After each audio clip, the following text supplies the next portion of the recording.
Jessore road Bangladesh এবং ভারতে ঐতিহাসিক ও বাণিজ্যিকভাবে অত্যন্ত গুরুত্বপূর্ণ।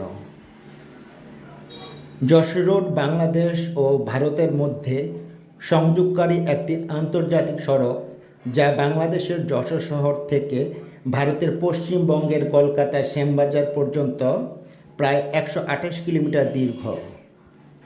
এটি এশিয়ান হাইওয়ে ১ এর অংশ। যশোর রোড যশোর শহর থেকে জিকরগাছা হয়ে ৩৫ কিলোমিটার এগিয়ে বাংলাদেশ ভারত সীমান্তের বেনাপোল পেট্রাপোল বন্দর হয়ে ভারতের বনগাঁ, বারাসাত, দমদম হয়ে কলকাতার শ্যামবাজারে মিশেছে।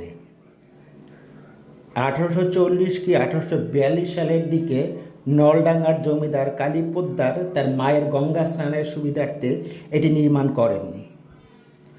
রাস্তার দুপাশে শতবর্ষী গাছ এই রাস্তার অন্যতম বৈশিষ্ট্য। এটি ১৯৭১ সালের মুক্তিযুদ্ধের সময় শরণার্থী ও মুক্তিযোদ্ধাদের যাতায়াতের জন্য বিখ্যাত, যা নিয়ে Allen Ginsberg September on Jessore road কবিতা লিখেছেন।